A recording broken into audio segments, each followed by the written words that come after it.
second speaker we're having in our spring colloquium series in the philosophy department.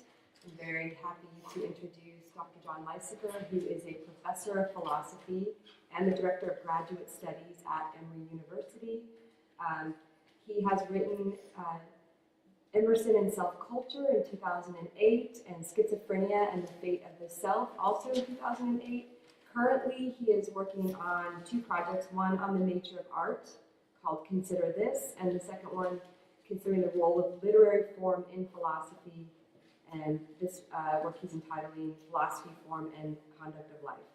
His areas of interest are aesthetics, social and political philosophy, and philosophical psychology, and it is a great pleasure to introduce Dr. Lysaker to speak for us today.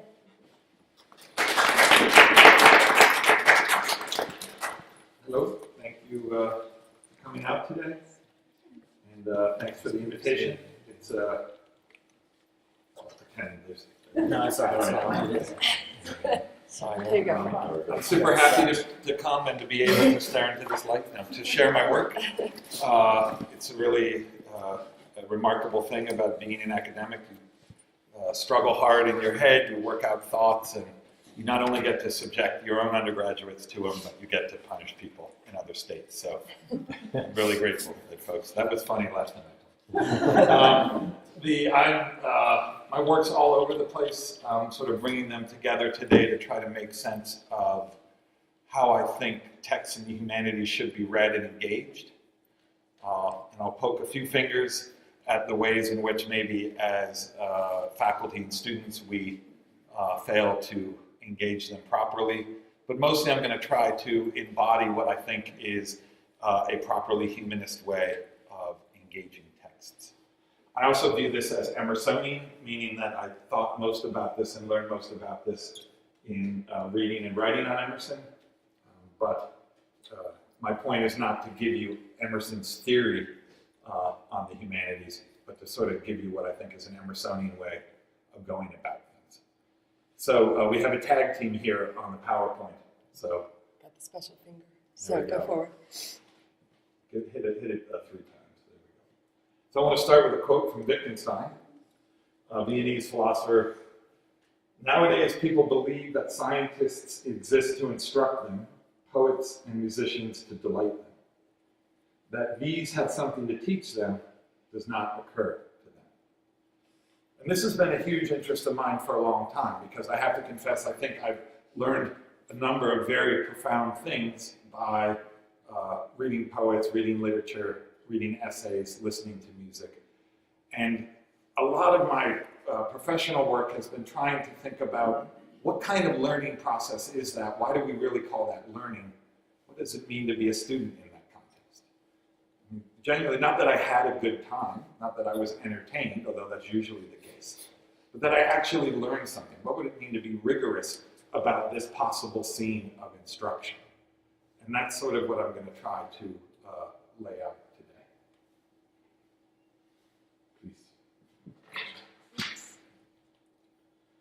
So go ahead, why don't you hit it a couple times, we'll go all the way through. All right, so, okay. So to say a little bit more, I'm going to account for what the arts, or more generally texts, what I think they have to teach. And as soon as I say texts, you're wondering, what does he mean? And if you went to graduate school, when I went to graduate school in the late 80s, early 90s, the thought might be text means that everything's made of language. And that's not my claim. By text, I mean books, rituals, buildings, paintings, musical works, performances, recordings, parts, statues, films, etc. And I regard these as text because I think you can read them. They have meaning, and you can figure out what they mean. So when I say text, I mean a meaning, finding, or making practice which helps orient us in the world. I think buildings help orient us in the world. I think books and rituals can help orient us in the world. Musical works, performances, parts, statues, so on and so forth. So I think all of these things can be read, and I think partly what we're reading there is a possible orientation toward the world. If you could.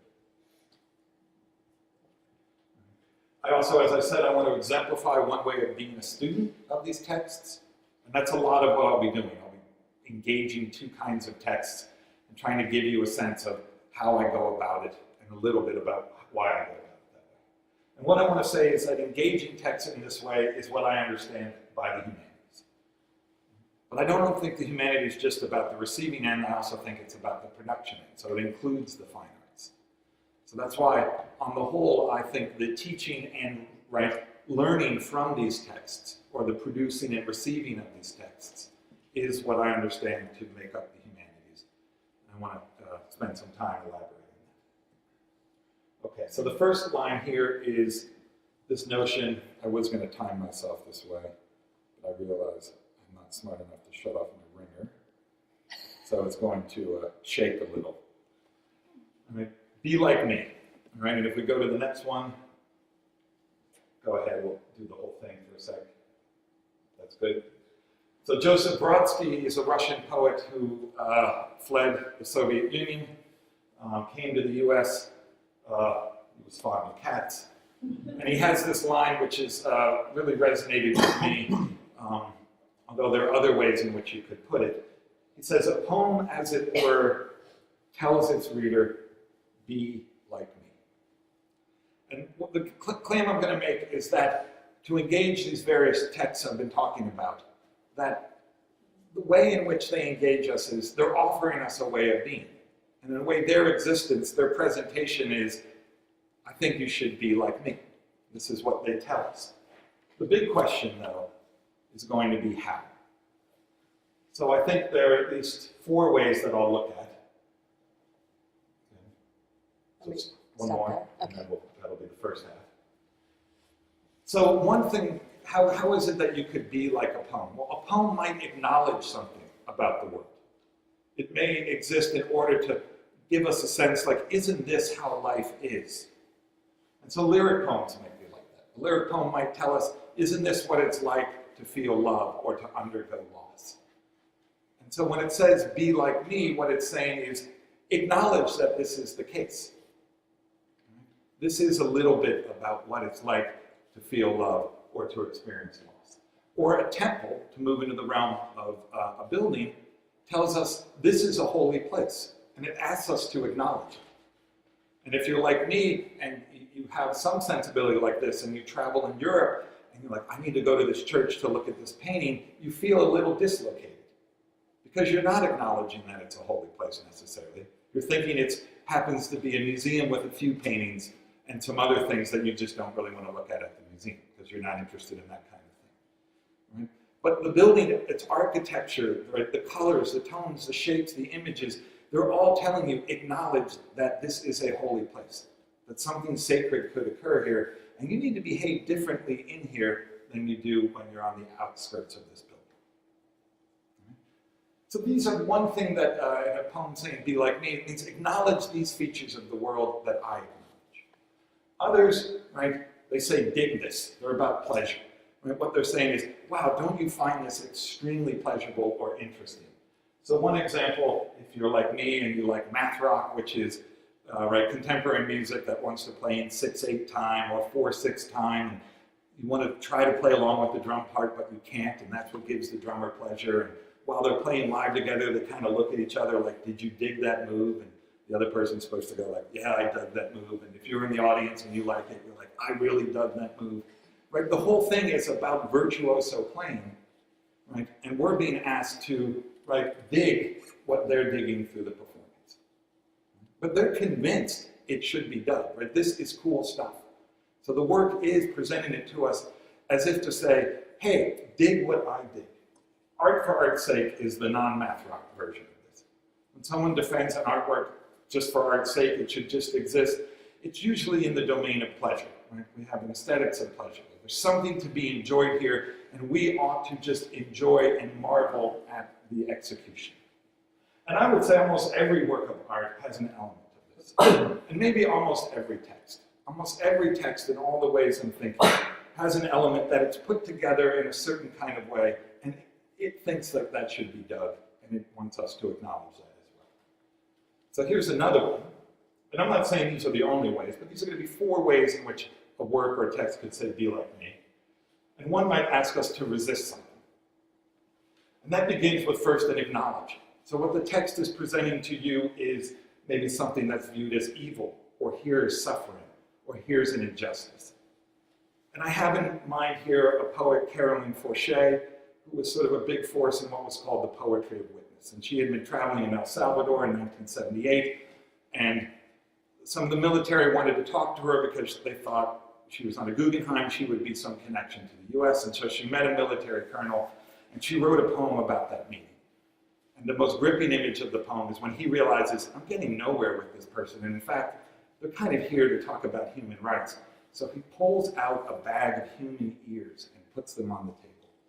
And then he throws one of the ears in the glass, and as the poem ends, the colonel says to her, something for your poetry, no? All right? And right, I'm getting chills just thinking about the poem again. You can YouTube this and see a reading, it's really powerful. But what she's doing is she's conveying to you, there is evil going on in the world, and we need to at least witness it and see it for what it is. But of course, that's not the whole story. It's also conveyed with a tone of mourning and some kind of outrage and astonishment. So when I say a poem in this case says, be like me, what we're being told is resist. Resist these things in the world. But of course, in order to get to the resist part, the acknowledge this has to be there as well. So one more, and then we'll get to some examples. Oops, that's all right. For me, the most interesting way in which a poem can say, be like me, is to ask us to inhabit our life in a general way, like that text inhabits life. So go back just for a second, I'll do the quick example. Think about if you're entering a church, a temple, a mosque. What we're getting there is the thought that in this space, you need to comport yourself, realizing that the sacred is near. I was raised Catholic, so it's not quite present, right, unless the host is on the altar, and then you really need to comport yourself appropriately. But the idea is the sacred is near, and so you should comport yourself in a particular way. That whole building is comporting itself, right, because it thinks the sacred is near and might possibly appear. So there's a way in which the building is occupying space, and we're supposed to, in our very motility, in our very embodiment, occupy space in a similar way. What do I mean by that? We might bow, we might kneel, we might lie prostrate on the ground. So if you think it makes sense to say that religious architecture inhabits space in a certain way in order to be responsive to the sacred, it's also asking us to inhabit space in an analogous way. So be like this, that's what I think a poem might say, and not just a poem. Most of the texts that the humanities deal with, they want us to acknowledge things. Sometimes they want us to take pleasure in certain things. Sometimes it's not just acknowledge, but also resist. And maybe in a more general way, there's a way of inhabiting our own life that's being modeled by the text. So if we move to the next. All right, halt there. So I chose this poet because A.R. Ammons is a North Country poet. He was originally from North Carolina. Extremely tall, 6'7". You don't normally, I think of poets who can dunk, but that was probably true. But he lived up and around Ithaca and actually has an entire book of poems called Lake Effect. So this is a very short poem of his. He's more famous for long poems. But it does a lot of things that I think I can use to make my point. So mercy's so slight, it's like a glitter bit in granite or a single pane sun in snowflint, or the warp weave of slice like netting a shallow stone. So let me read it one more time so you hear it. Mercy's so slight, it's like a glitter bit in granite, or a single pane sun in snowflint, or the warp weave of slice like netting a shallow stone. So what's going on here? I'm not going to give a full reading of it. You may think it's 4 lines we could get done, but I think, as you might imagine, right, that's the way professors are. We get a lot done with just a little. Right?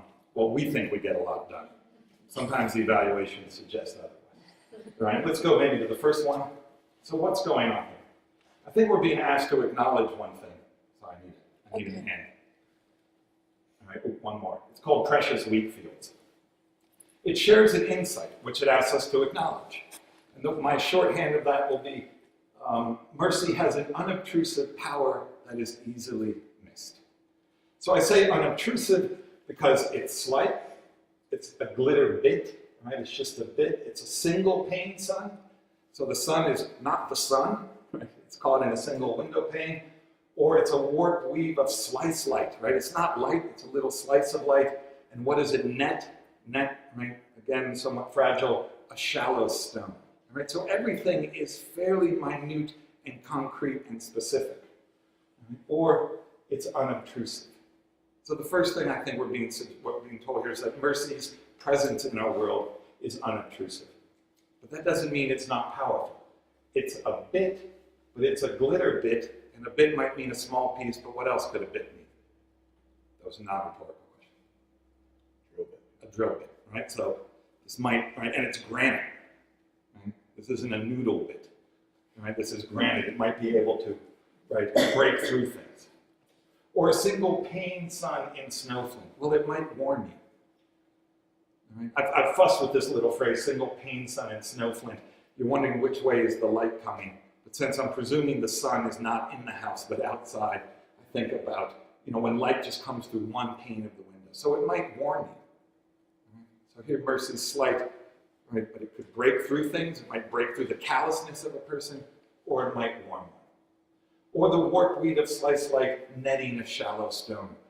Under rushing changes, it may throw into relief something that we otherwise miss because of the way the light plays off the surfaces. So it might bring out something in the depths that we otherwise missed. So mercy is slight, it's unobtrusive, but it has a power. And because it's slight and unobtrusive, it might be easily missed. Well, why underscore this? I think from both sides of the equation. On the one side of the equation, we're being told, you may have received mercy and only felt the warmth, but you missed the merciful act. That mercy can go unnoticed in the world. The other side is, when you are merciful, don't expect a big round of applause. Right? That you have to realize that mercy is unobtrusive. And if you're being merciful and say, notice how merciful I am, you probably have ceased to be merciful. Right? So the very art of being merciful requires a certain kind of unobtrusiveness. Right? So if I can get one more, there's something more going on in this poem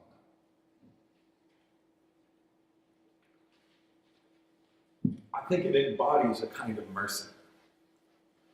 And I say this because of the way in which it uses small parts of language. And they're part of the whole poem, but they nevertheless stand out in their particular singularity. Think of the rhymes. Glitter bit in granite, the it there, getting the sound, ringing forth. All right? It's part of the larger whole, but it doesn't dissolve into the larger whole. Right? It's not just a means to an end. It's not just an organ in a larger body. It's not just a function of a larger whole. It participates in a community, but it participates in a way where it gets to sound forth. Right? Single pane, sun, snow, flint. Same with the NT type sounds, the M sounds there. And what I'm thinking of here is something that the aesthetic theorist Theodore Adorno says. He calls art a non-violent synthesis of particulars. And he thinks that's why art can be exemplary. And one way of thinking about that is to say, this poem shows mercy to those elements. All right? It uses them, but it does so in a way which nevertheless allows them to show up on their own.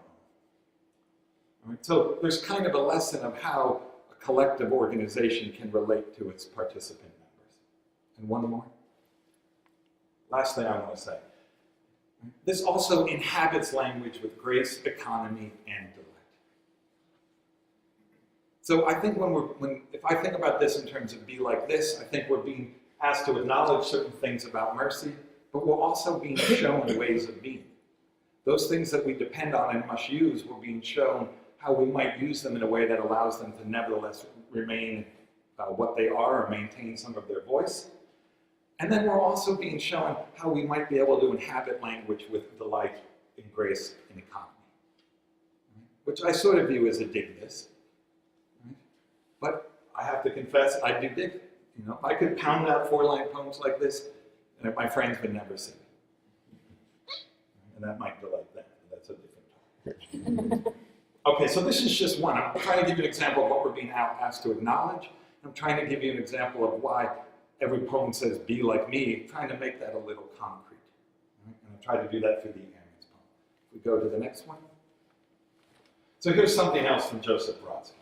To say the least, every individual, oh, this didn't show up on my hand, so I'll read it here. To say the least, every individual ought to know at least one poet from cover to cover. If not as a guide through the world, then as a yardstick for the language. So give me a couple and two. So why do I have the if not then as in this green? I don't know if that difference is showing up. I think it's, first of all, it's inclusive. He's not saying not as a guide, but as a yardstick for the language. Instead it is, if you can't have a guide, then at least have a yardstick for the language. And when I think back to the Ammons, right, at least have a yardstick for the way to proceed through language with economy, delight, and grace. But it also might be a guide in the sense of helping us think about how to be merciful. And when I say guide, I mean it orients us toward phenomena or possibilities we might otherwise miss, right? Like the stone in the shallows. I'm not thinking about a guide who gives you 10 rules or 12 rules or 15 rules that you have to obey. All right? So don't think about guide as necessarily a bunch of moral, right, dictums. Right? Instead, it's about helping you orient yourself in the world. So the world of mercy, how it might be washing over you and warming you without your knowledge, or what it might mean for you to be merciful. So that's the first part. All right? I'm trying to make sense of this idea that the texts I'm talking about say, be like me. Now I want to look at them from a slightly different angle. So we'll have our transition slide. Be like me. So go ahead and good. Oh, That's right. very sorry about We haven't rehearsed it. So this is probably already obvious since I thought that objects are talking to me. And you might think this is why John wrote that text on schizophrenia. All right? But I want to underscore, and I think we often struggle to approach the texts of our world in this way. We think of a building that's made out of stone or something. Don't think about it whispering, be like me. But I think texts are not objects. They're not, this is supposed to be, I don't know how this is coming out, this is the recent meteor in Russia. Right? Texts are not just simply spatiotemporal objects with a certain material constitution. They are that. But something else is going on. They have what we could call a second person dimension. The second person is, right, if I say, hey, you, when I start to address you, I'm moving in the second person. If I describe something, right, this phone is too expensive, right, then I'm in the third person, and if I say, I'm hungry, I'm in the first person, right? Texts have this second person dimension. They address us. This is a lot of my work on Emerson is trying to say, you've got to read Emerson realizing he is knocking on your head and he wants something out of you. And if you give a reading of Emerson where you don't come to terms with that, as you, as an individual, then I actually think you're not reading Emerson. Now this means, of course, at some level that I think most of the books about Emerson are not reading Emerson. But that's what you want out of your philosophers, I think, is the occasional scandalous, ridiculous claim. It would be better if we were faster to get away, but that's sort of what I believe. That people really are missing part of Emerson because they're missing the second person dimension of the text. This is not my idea. I think a number of people have put this forward, so if we move on, there are 3 people I've encountered who helped me think about this. And we'll stop there, thank you.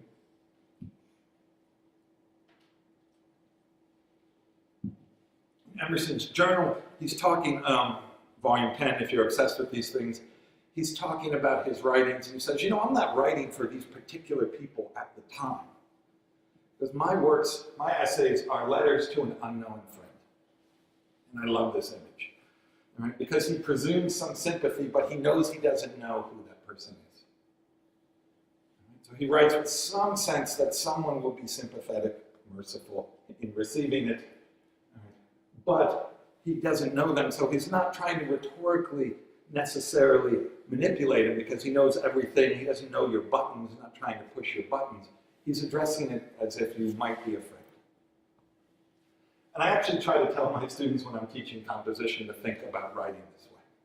They are, in a sense, writing for me, but think more generally that they might be writing for an unknown friend, someone sympathetic enough to take them seriously, right, but they're not quite sure who it is, so they need to be pretty generous and clear and hospitable in how they present things. They can't just talk in their own private language as if they're writing in their diary. He doesn't say, everything I write is my diary. It's for me. It's a letter to an unknown friend. This thought actually comes into its own, and it's been more popularly received through two poets, Osip Mandelstam, who's a Russian Jewish poet, and he has something called The Secret Addressee. Right? This is an essay of his from 1916, and he imagines, his problem is his favorite poet's Dante, and he sort of thinks, Dante, when I read him, I got a sense of what's going on. How's that possible? That guy's so different than me, so far away. And he starts to say, well, that's because we belong to some sort of larger communicative community, and I'm in a way the secret addressee. And he thinks his writings are to a secret addressee. Someone might find them up, and they find themselves so intimately responding. He's like, that's the one I want. I think this is part of his Jewish sensibility too, in the sense of belonging to a prophetic tradition, where the prophetic voice is out into the future and should be taken up by future communities. Right? So it's never, you're not just keeping the covenant for your current community, your current sense of community. Right? So he talks about the secret addressee.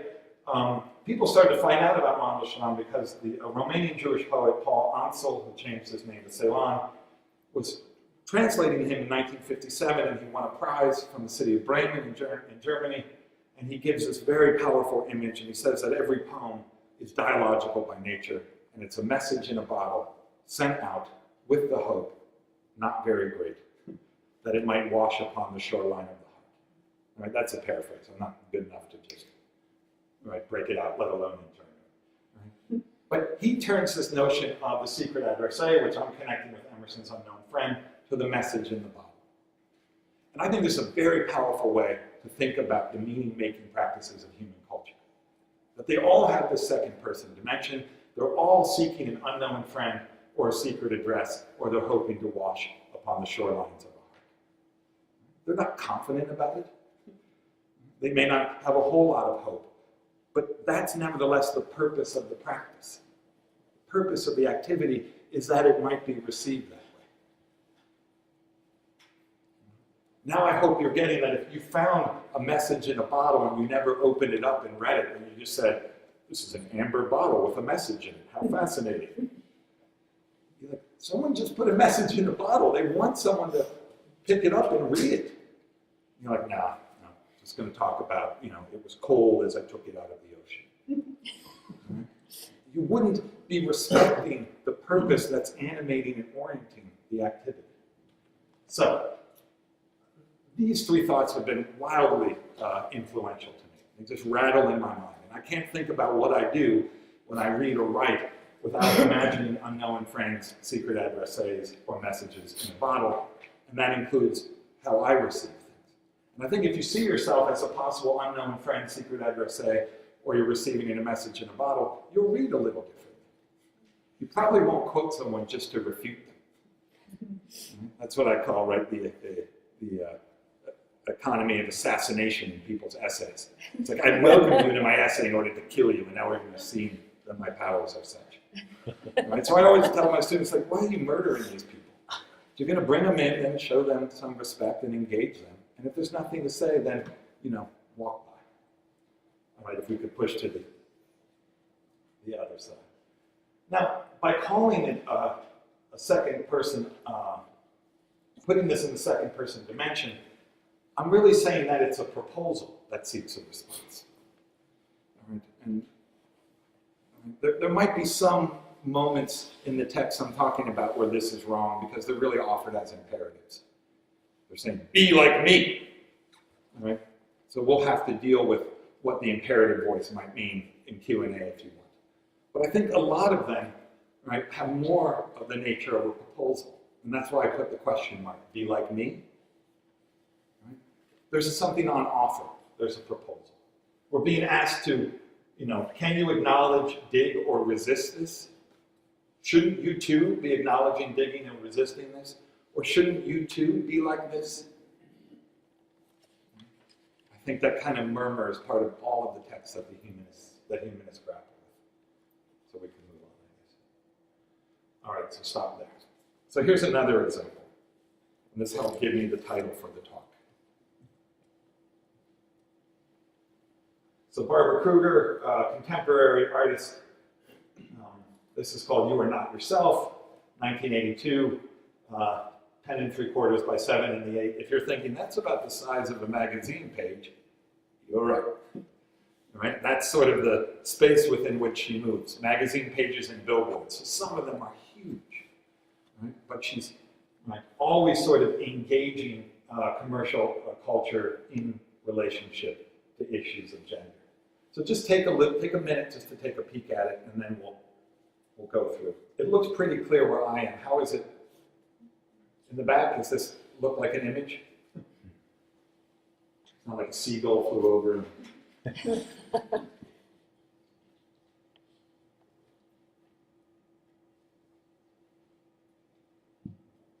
Okay. If you could move us on. Just going to make a handful of observations. I'll move quickly. Okay, great. So what are we being asked to acknowledge? Well, I have to put Kruger in a larger context, and the larger context is we're having to acknowledge that cultural misogyny surrounds us. That there is an environment of hatred towards women that's just part of the Umwelt, of the environment in which we move.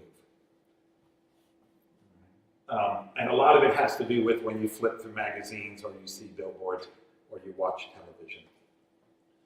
All right. So what is she asking us to acknowledge? Well, I think she's using these quasi-advertising formats, the letters and the magazine page size or the billboard size, and she's highlighting how commercial culture bombards women with cultural dicta about how they should be put together. Notice the phrase, I'll come back to that. How they should look, how they should engage other women, men, so on and so forth.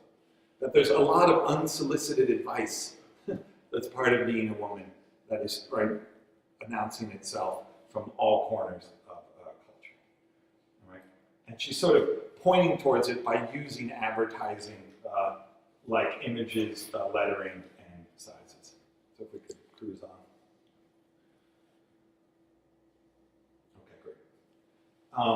I think also the mirror is not incidental. If it's true that there's all this unsolicited advice about how a woman should be, particularly how a woman should look, the mirror becomes the point of the check-in. You walk by the mirror, am I put together? That phrase is always stuck in my head. All right? And the mirror is there where you check in to see, am I, living up to the unsolicited advice that's telling me how to be. And so here, the mirror is being broken, and we're being told, you are not yourself. So the image you see in the mirror is not you.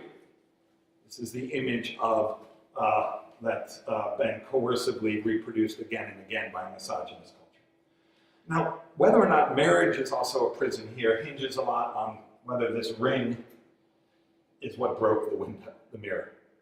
All right, so I'm not quite sure how to read the ring. But one is someone who's sort of sick of things and throwing it at the mirror, and that's what's broken. The weakness of that reading is that's a pretty big dent, and that's not that big a ring. But who knows? This person could have an incredibly powerful arm. But it's clearly off, and it's floating. So what are we being asked to acknowledge? That the mirror cannot tell you who you are, but the mirror is part of a cultural practice where one checks in to see whether or not one's appearance is in line with cultural expectations. All right, if we could push on, please.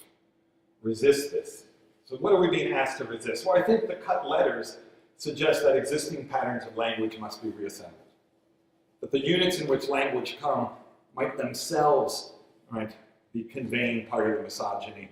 And so what we're being asked to resist are the units in language that we receive. So she's always sort of cutting them up.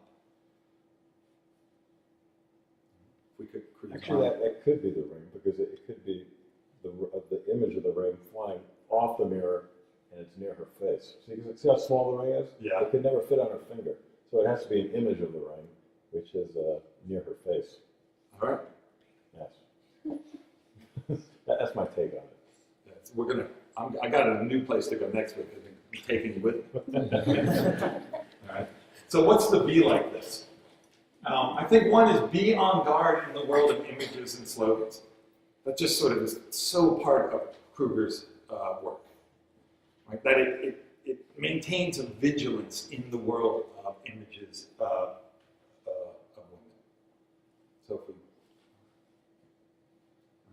also, it's not just be on guard, but interrupt them, right? Break them up. Sometimes through sarcasm, sometimes through direct confrontation. Her most famous image is of a hand holding what is the size of a credit card. Does anyone know what it says? I shop, therefore I am. Now the irony, of course, this is now on like canvas bags everywhere. I don't know how she lost licensing of this, or if they've been, just been legally reproduced. So, but like my card, I carry my card, I introduce myself. I shop, therefore I am. Descartes. The one thing that lets you know you exist is you think, and there it is. I only know I exist through shopping. So her idea is not just be on guard, but interrupt. That's sort of the practice of her art. Her art is on guard and continually interrupting. It has a way of being in the world of images of women.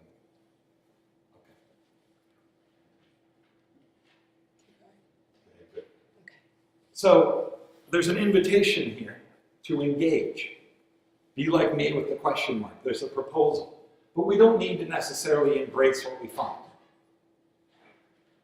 Therefore, I think to receive a be like me proposal, one always then asks, should I acknowledge, dig, resist, or be like this? And here, if we got technical and historical, I'd have to talk about how my sense of the humanities is a Renaissance sense of the humanities, which takes the idea that we figure out how we should be living beyond the confines of revelation.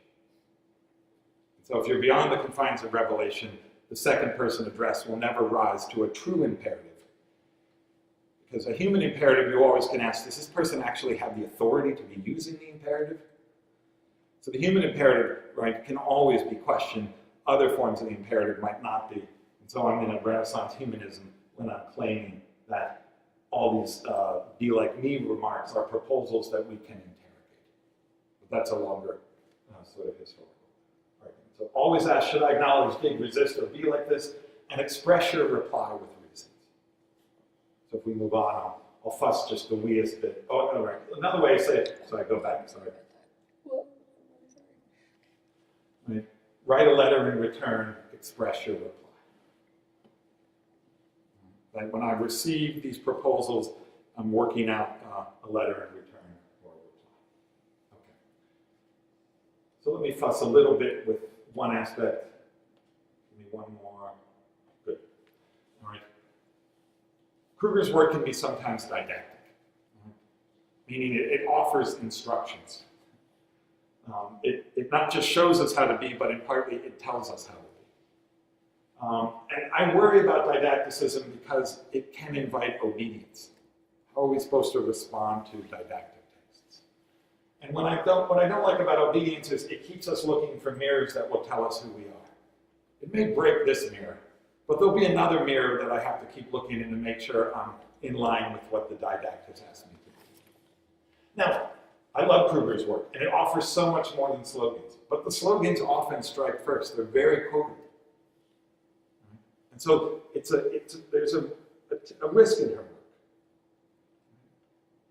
And I'm trying to put this in as careful a way as possible because it's not about wholesale saying, I accept or I reject. It's a nuanced kind of working through. So there could be a worry, there could be a caution. Right? Maybe let's move on and on. Okay, that's good for now. Thank you. I think interrogating and accepting or rejecting or modifying the proposal, those all still count as having accepted the second person address which says, be like me. I've accepted the letter, I'm now writing back. I'm able to accept your miraculous offer. Or I kind of want to fuss with this, or wow, that's opened up a whole new way of thinking for me. That's different than declining the offer. And actually, give me one more, and this is I worry sometimes that I myself, my colleagues in the humanities, are, in a sense, declining the offers in the ways in which we study these texts at a scholarly level. And I'll call them historicism and psychologism. It isn't that I think you can be ahistorical. How could you know what you were hearing if you didn't have any sense for the context in which the utterance was made? What I mean by historicism and psychologism is we're trying to identify the causal forces which produce that text. So what did Emerson read such that he started to write what he wrote? Heavily influenced by Indian philosophy, heavily influenced by Quakerism through his aunt Mary Moody. And we could have, so the great voice of Emerson, what are all the voices at work in Emerson? And we can explain those and we can detail those, and those are valuable and exciting to hear. But at one level, they just erase the invitation. Emerson is now someone to explain. He's now an object. He's like a meteor. And if I just worry about the impact, what was Emerson's impact? What size crater did he leave? But all the time, he's not talking to me. I'm keeping him at bay. In my Nietzschean moments, I think I have a spirit of self-preservation that doesn't want Emerson getting into me, because then I might have to change my life. Then I might actually find out that I need to reorient myself in the world. So that's my worry on the teacher side of the classroom. My other worry is on the student side of the classroom, and that's education as credentialization. Will that be on the test? My favorite, though, is always, I missed class, did you say it was anything important coming? That's always our favorite, by the way. It was like, no, I just did duck noises for 50 minutes. But will that be on the test? I mean, don't get me wrong, I appreciate the multiple pressures, but we're sitting there, we're working on a text, it's screaming at you, acknowledge this, right? Be like this, or just dig this. And it's like, what do I have to know about this puzzle in order to do well on the test? This isn't an either or. Of course you want to know how to do well on the test. Right? But if that's the only question we ask, right, the invitation disappears and the engagement is foreclosed. Now, I went to a liberal arts college, Kenyon College, before it was good, by the way. It was great, it stunk, that's when I went there. Now it's good again. Perfect timing as far as I was concerned. And I know that in liberal arts colleges, this question of what it is we're supposed to be doing with these texts is a little more vibrant. But I would say to my colleagues that particularly in and around the work on Emerson, which I know the best and overlap with the most people in other disciplines, history and English, these are more dominant views. So I actually had to write the first chapter of my Emerson book saying why I'm not a historicist and create some space for the kind of reading I wanted to do. But I think people just thought I wanted to talk about my life. My claim was, no, that's part of the objectivity of the text. I don't really know what a cathedral is if I don't get that it's telling me you are entering sacred space. I don't have to buy it. I don't have to accept it. But if I can't hear that at all, and I can only talk about the engineering feat of the dome, I'm not really in a cathedral. Okay. We're about 4:47. I have a little more section. Are you guys good for 10 more minutes, or we can stop now? What's the call? We're good.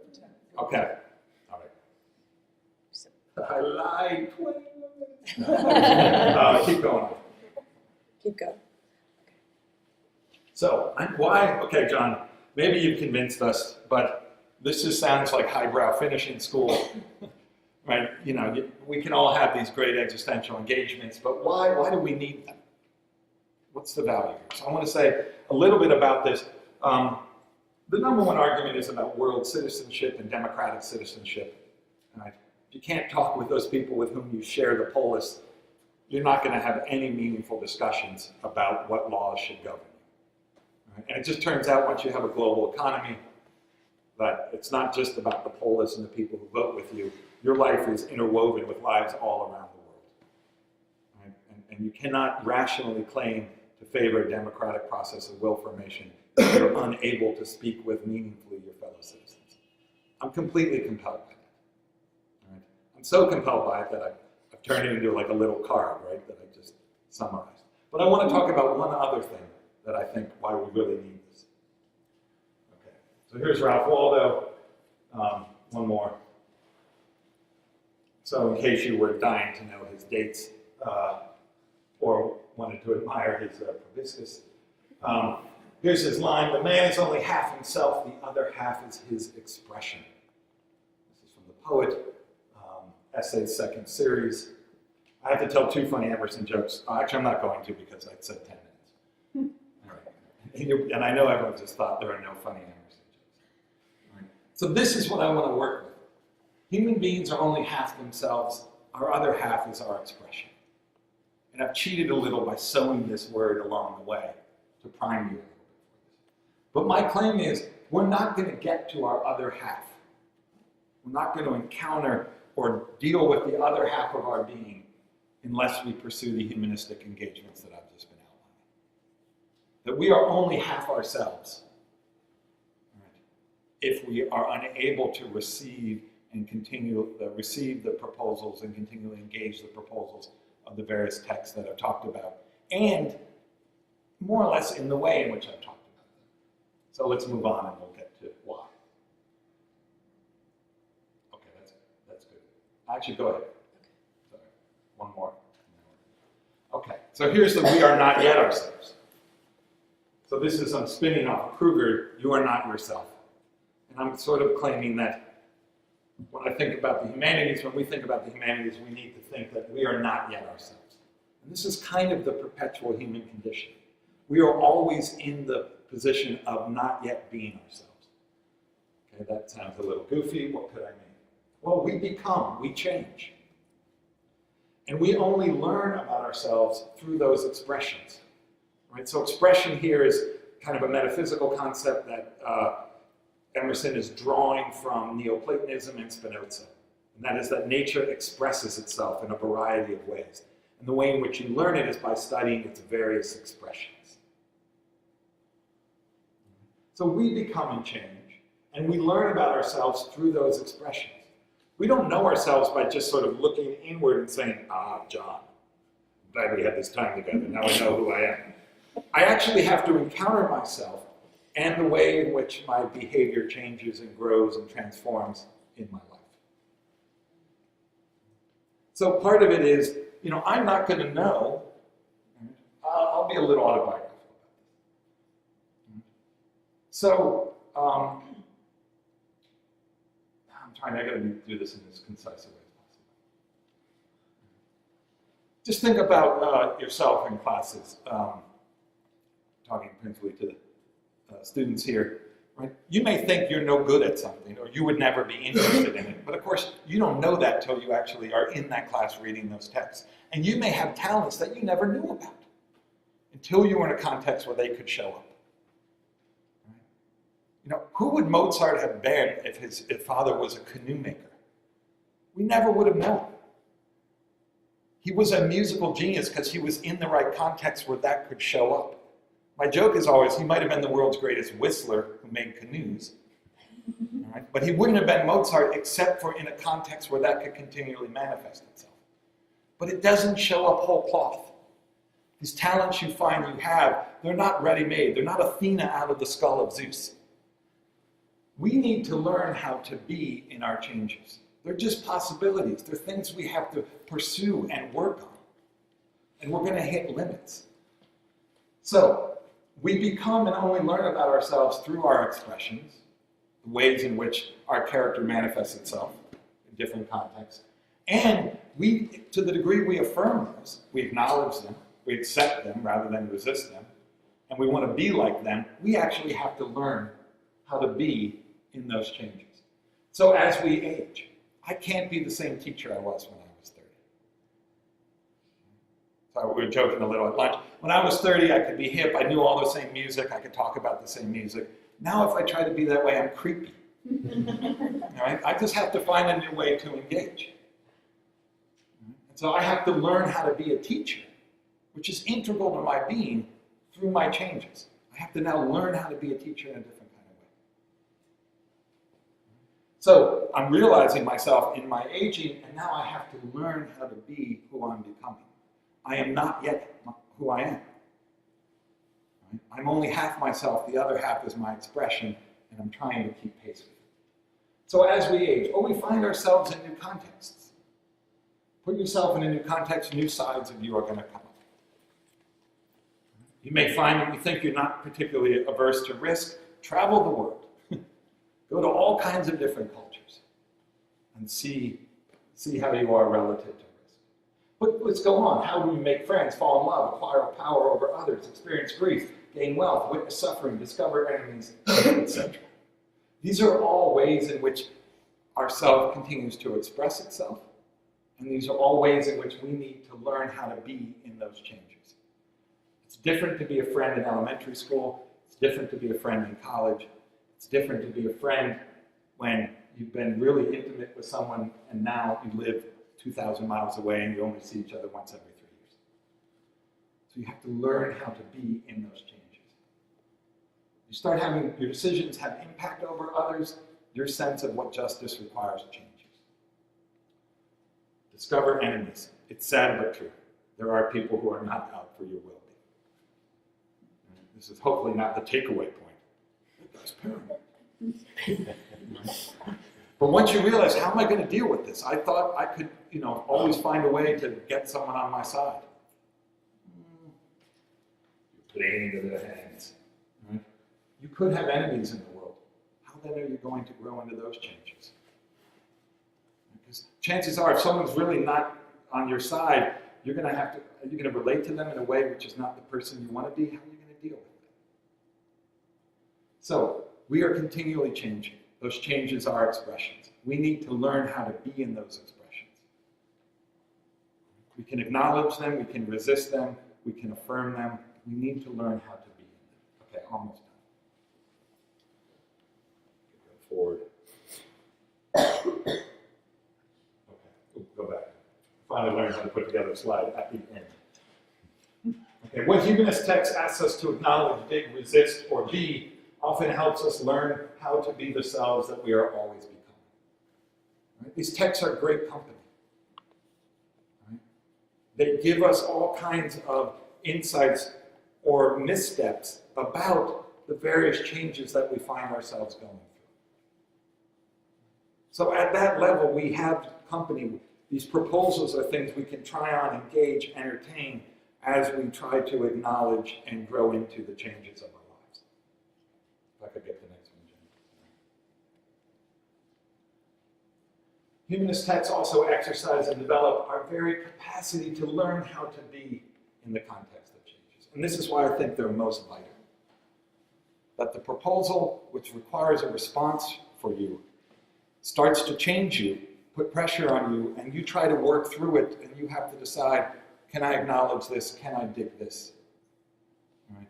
Can I be like this? So the challenges that a humanist text puts you into are precisely the challenges you undergo as a human being changing. Because you will find yourself becoming differently in different contexts, and you will have to decide whether you are up to acknowledging it, whether you want to resist or affirm it, and whether or not you can continue to be like that. And the best thing is that humanist texts often do that in the context that we continually find ourselves in. So I think I got one more. Love, loss, resentment, failure, illness, mortality, cross-cultural exchange, injustice, etc. My sense of the humanities, to the degree they spread and are useful across historical periods and cultures, is not the insights, it's the problems. It's the problems of people experiencing resentment. It's the problems of people realizing they're going to die or having someone close to them die. It's the problem of having to encounter with people who aren't like you, who don't share your values. It's the problem of falling in love or how to deal with injustice. I imagine that these are problems that accompany mortal beings on the planet. And humanist texts give us not just insights into them, but they animate in us, right, the very process we need to grow as we encounter these in our own life. So one more, I think I have some great saluting at the end. Right? The humanities, in this sense, teach us how to be human. Not by telling us what the essence of human being is, but they teach us, in part, an essential skill to being human. And that is to continue to learn how to be in the changes that we inevitably encounter. So thank you very much.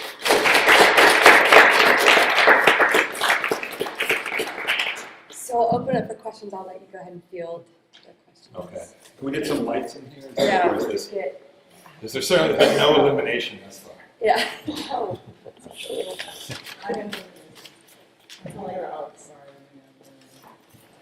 This is great. This is like an allegory. Frank, are you going to move the lights for us? Yeah, sure. Can we put this on sleep? It's yes. every time I walk, I'm standing. All right. Just that remote up there. Yeah. I got it. Just to power. Yeah, and then again. Great. All right. Question. So if we are not yet ourselves, that therefore implies that we are in the process, always in the process of becoming ourselves, which therefore implies that we never actually do become ourselves. Yeah, we are never, it depends how we think. So at one point I had written, we are never yet ourselves. And Aristotle talks about this in a super interesting way. He asks us, is it possible that we won't know whether or not you were an excellent human being until after you died? And the thought is, how could anything after your death determine whether you're an excellent human being? It's a typical Aristotle passage because you don't exactly know where he comes down on. And he says, if you were mostly virtuous, it's extremely unlikely that something will occur after your death.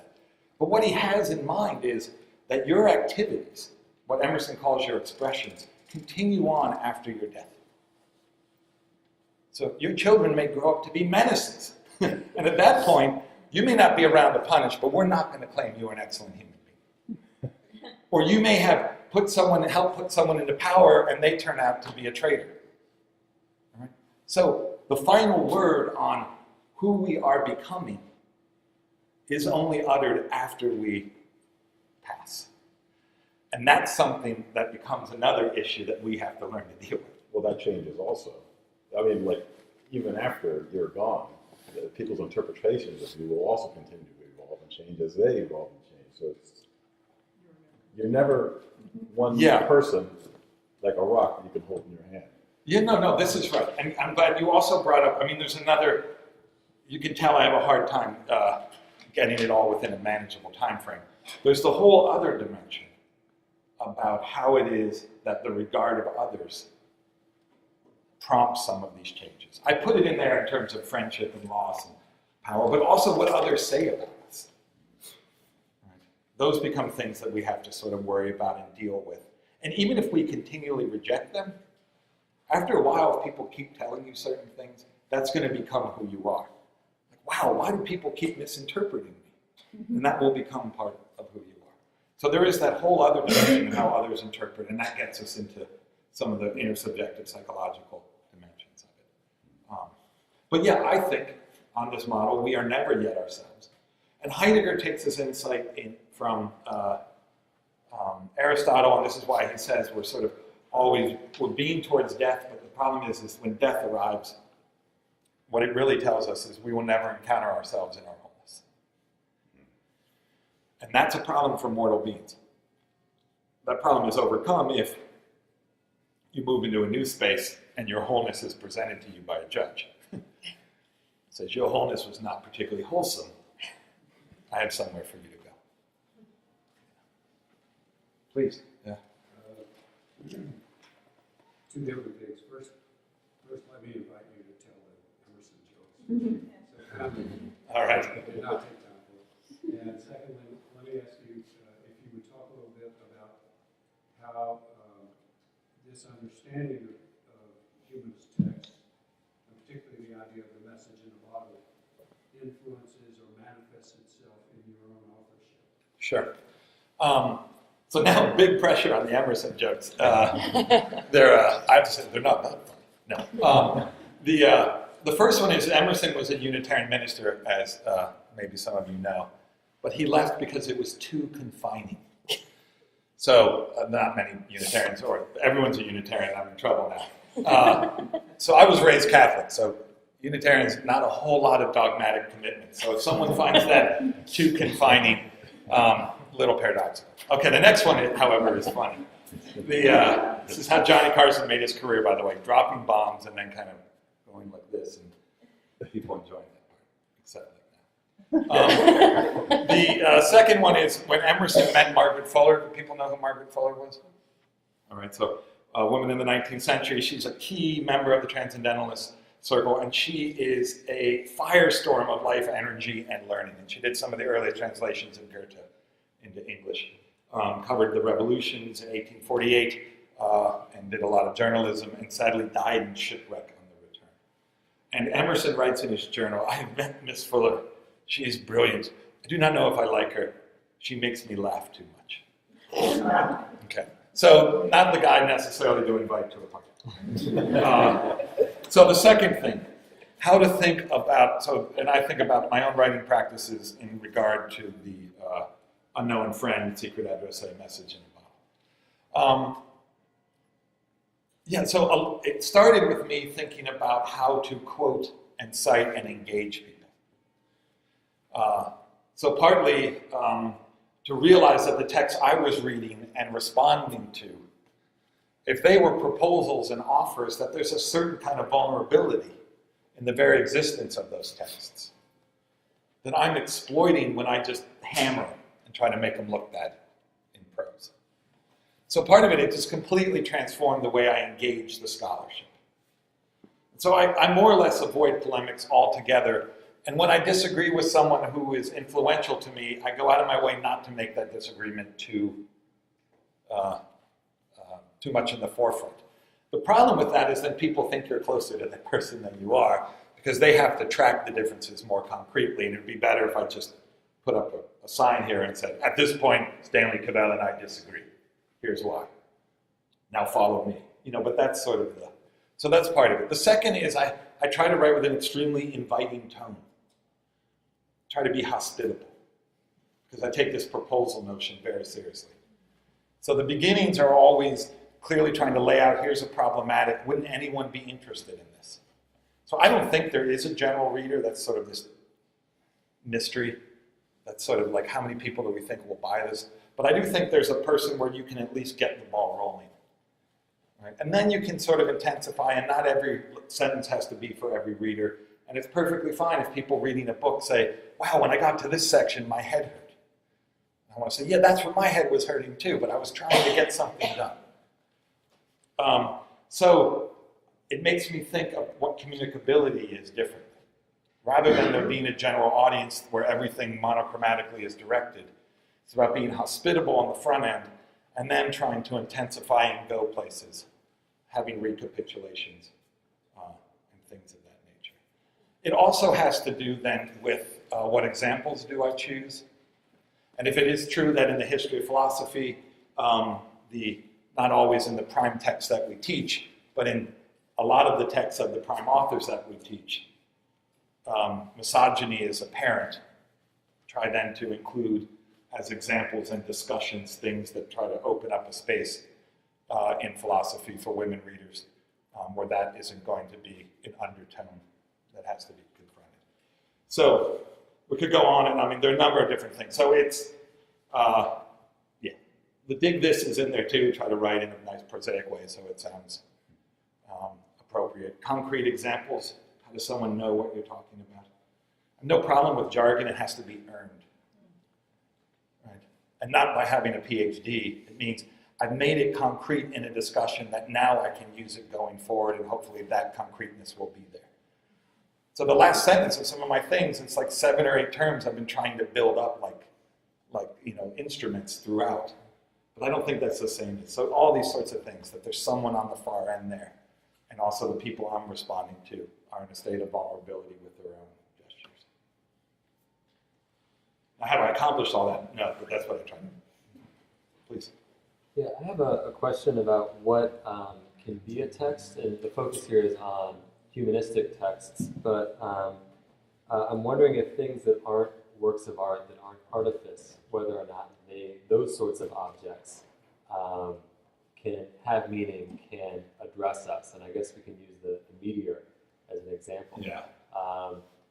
Right, I don't know if I want to call the footage captured on those dashboard cameras works of art per se, but there's a way in which I felt like I had a kind of response to viewing that Yeah. footage, and it kind of went back to vulnerability, right? Where Sure. seeing this thing come from outer space that is not a product of human work or labor, Right. crashing onto the Earth's surface, had meaning. That was probably mediated by other works of art. I happened to watch Melancholia, the film, Okay. a few weeks ago, so that probably had something to do with that reaction. But I'm curious if non-human objects or objects that aren't the product of human labor can also be text. Yeah. Two sorts of thoughts. Three, I guess. First is, I never want to say no until after the reading. Meaning that the way these questions get answered, it's sort of like what the meaning of a law is. The meaning of a law gets answered through the history of case law. And what could be a text gets answered through the history of the readings. And I don't think so means I don't know how and I haven't seen it yet. But, let's wait and see. The second reply is, if we view certain phenomena as products of social labor, and we wonder, why are there so many trees in Atlanta? Why is this, so things that we regard as natural phenomena, and it turns out they're social acts, or commodities. We can certainly read commodities as the articulation of lots of social labor, and so Marxist enough to worry about commodity fetishism, and why don't I see relations between people every time I put clothing on? So I think if we take to at least, there's still artifacts, even, there's something artifact-like about the distribution of the canopy in Atlanta, and maybe things could be read in that way. I think with things like meteors and the utter impersonality of the universe that might be announced there, the reading itself becomes, right? The response to it is what we're trying to engage. It's not clear it announces anything, all right? But what you're registering, it becomes then part of what we're grappling with. But sure, you can register the significant or import of lots of utterly non-human, inhuman events. And I don't think, though, they're saying, be like me. I don't think they have a second person dimension. So the interesting thing then is, how do you gauge or read the significance of what does not have a first person or a second person dimension? It's not saying, I hate the earth and therefore I will destroy it. Or, it's not saying to Mars, be like me, this thing is a pest. Right? So if we take the first person and the second person out and we keep to the third person, we can give all kinds of readings and explanations of it. We tend to make it allegorical, right? It's a stand-in for other forces. But then what we're grappling with is the allegorical reading. But there's more to sort of say about that. I mean, no reason why all kinds of impersonal forces couldn't be read that way. I mean, that's what Thoreau does every day in his journals. Emerson kind of, but Emerson doesn't actually know that much about nature. Thoreau's the one who not only knows all the trees around, but he knows them at different points of the season. I mean, he is experiencing the particulars of his world in their life cycle and in the cycle of the seasons and so on. So I think so, but I wouldn't read them in the same way. And I wouldn't be saying, be like me or talking in those ways. But it is a good question. I wonder if you could say something about, this is following up on maybe the medial case between the sort of text you were looking at and the sort of the last question, or sort of events the last question pointed at. The applicability of that really interesting and rich model to texts that are produced by humans but might not count as humanist. I'm thinking of Cage, who's a great reader of Emerson and Thoreau, producing texts with chance procedures and other sorts of avant-garde Sure. practices. So this book I'm working on in the philosophy of art, my way of putting it is, it's similar. Every work of art says, consider this. And even so-called ambient music is saying, look how subtly I complement the scene. Or minimalism saying, I'm trying to be a thing and no thing tries to be a thing. So I do think there's a kind of reflexivity to some of these avant-garde performances which try to divest the trace of any human hand as much as possible. Because they're still indicating something. They're indicating chance.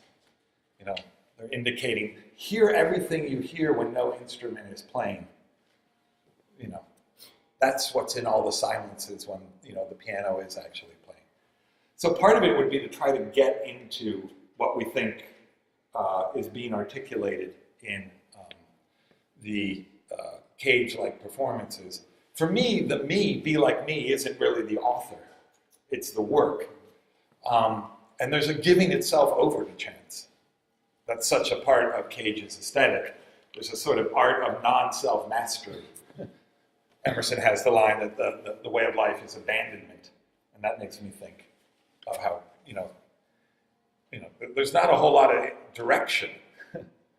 Cage is really giving a lot over to the performers such as they are, giving over to lots of chance events. So I'd start to work into that way and really focus the me is really the work. And to try to see how is it situating itself in the context in which it occurs. And I do view that as a kind of existential bearing. And I use this term bearing in my other work because bearing it's an orientation towards something, right? Towards abandonment, towards chance. It's how it bears or carries things, so how it makes use of and works with the world. And it's also kind of enduring, can it bear under this? And some of these more avant-garde works barely bear up under them, right? They become so diffuse that it's hard to, the gesture which is like start, play, and then all sorts of things happen. And if someone at the end was like, what did you think of that work of art? Then I might want to press back on the acknowledge this. Like, there isn't enough of a gravitational field here instituted by the work to take credit for people's departures, comings and goings, fluctuating of the lights. In the end, that was just what I happened to pay attention to. So am I giving a reply that counts? Yeah, I was wondering if the last point you made about being in our changes and becoming, and the sort of the way that the non-propositional aspects of the work do work would be a way of including text like that in your account. Yeah, absolutely. I'm not at a certain, you pick the examples that you feel, my way of putting it is you can make them sing a bit. And I'm going to run out with certain, particularly with musical works, both in terms of their historical moves and what's happening formally. But I absolutely think so. So I think about the,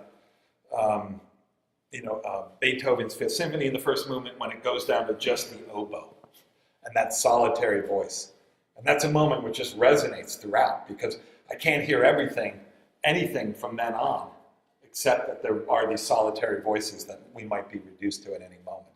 So I do think within the work, certain moves take on meaning relative to the other moves, and they don't have to be propositional. And I tend to read minimalism in music this way when it leaves the more rigorous formulaic versions. It's just like, you think you understand this note, we'll see what you think in 20 minutes. Because it starts to just open up. Now I know that's counter to the more, non-expressive formulaic versions that are put forth there. So I think absolutely, it requires someone who can talk about what the principal elements are, how they interact, and then how this one gesture resonates relative to the others and to the space of performance. I'm going to just allow one more question, maybe from a student brave enough to ask a question. And then after that, you can informally talk to Dr. Lysaker around cookies and refreshments. So. Informally also means with informal vocabulary. Yes. So this would be two, but the second one depends on your answer to the first. Okay. Would you consider the trap opens?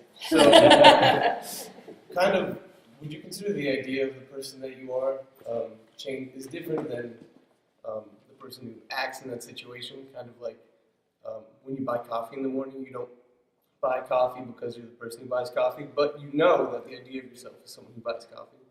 Well, so what I'm asking is, when you're acting, is that you actually acting as the person you think you are, or is that a different? Yeah. So let me put it back to say, so I have a certain bunch of beliefs about myself. Mm-hmm. And on my model, since the beliefs are not based on being able to isolate the self from all other events in the world and study it, so I don't have direct intuitive self-knowledge or intellectual intuition is the way it's put in medieval philosophy. My knowledge of myself is mediated by seeing whatever I do in context. That at one level, self-knowledge has a bit of an anticipation about how I will act in the future. It's not quite just, I wouldn't want to call it a full prediction, because I think it's tied to a set of moral expectations as well. So an utterly third-person self-regard would be, I just have predictions. I am the one who goes gets coffee. But of course, I don't just have predictions, I have expectations, and if I don't fulfill them, I might have shame. Right? Because I tend to think of myself as kind, but I was in middle school once. I can remember those times when kindness wasn't flowing. I view that, by the way, as the most sadomasochistic period of anyone's life. Maybe that's unique to New Jersey, but I doubt it. So something happens that surprises me. It doesn't confirm my anticipation. The fact that I feel shame suggests that my self-knowledge isn't just a prediction, but there's a kind of anticipation which is laden with moral regard as well. But we can surprise ourselves, and I think we often do. The phrase is, I don't know what came over me. Right? I'm not feeling myself today. I don't think those are incoherent statements, because I think our knowledge of ourselves, is in part always open-ended toward who we're becoming. Now, this opens up the question of, am I the same self through all my changes? That's a longer conversation. My own view is no, we say that for legal reasons. There are lots of good political reasons to hold people culpable, but there's no particularly good metaphysical account that explains human identity over the whole course of life. But there's no good metaphysical account of human freedom, and we still put people in jail. So, so is there a second part? Yes. Okay. Okay, that's great. That works great. Because I want to kind of tug out whether when you say we're not quite ourselves, you're kind of insisting that it's the next you that you're becoming. And so I've got a few examples after this. Would you say that you don't really have an idea of yourself yet, but not so much into the future that you can't, that action is based on what's happening in the next moment that you can't foresee will affect, I got tangled up a bit, but what I'm trying to say is the person you think you are is based on everything that's happened in the past and not the next moment. But at the next moment you act, and that could thus kind of alter the way you see yourself. That's right. And I do, another talk would be, this is stuff I've done with schizophrenia, is that there are other reasons where we don't know ourselves particularly well, and that's because we're super complex and multiple. And we're not, the full, every aspect of our being is not always operative at a given time. But it is true, that as we are becoming, we can surprise ourselves. And when, it's not common, so I'm 46, so to say, there's no way I could have known, right, who I've become when I declared my philosophy major when I was a freshman. I want to be, right? I love this. If I'm lucky, I can get paid to do this. I'm going to be doing this all the time. Why not just, have it be my life? I had no idea what I was giving myself over to. I had no idea even what it meant to be a philosophy professor. It was a complete abstraction. I knew what it meant to read philosophy books as a college freshman. So what I'm saying is we can be surprised, and sometimes we just turn out to be wildly different than we thought. But even within the things that we know and we commit to, we can still be surprised. Because what we get ourselves into often it really just extends well beyond our ability to anticipate. So I have remained happily married to being a philosophy professor. I'm also happily married, right? But the philosophy professor through my life thus far. But I didn't know what I was getting into. I had to, in a sense, recommit again and again at various points as it proved to be something quite unlike what I thought it was. I use Excel. I never, when in graduate school, thought that I would master a spreadsheet or I've been department head at Oregon or manage a business, which is the way in which I was asked to run the program. So do you see, so not only can we be epistemically surprised because we just change and become different, but even within things that are most intimate to us, we have to keep learning how to be that self in its changes. So do you think we can never really know who we are, but we can know who we just were? This gets complicated to, I don't know what it would mean to know fully who we just were. But this gets into what are all the variables that go into who we just were. My sense is self-knowledge is crucial and integral to being human. But we're, to use the Freudian image, we're a little bit like icebergs. Right? Not that I hold for Freudian reasons what the unconscious looks like or the pre-reflectively operative, but the self that we are, how we are in the world, how we unfold, how we become, that's way too vast a geography for us to map. And we're more, my image is we're trying to surf. Right? The self and the world are these waves, and we're just doing the best we can to stay upright and not go face first into the beach. And on that rather prosaic image, I will conclude.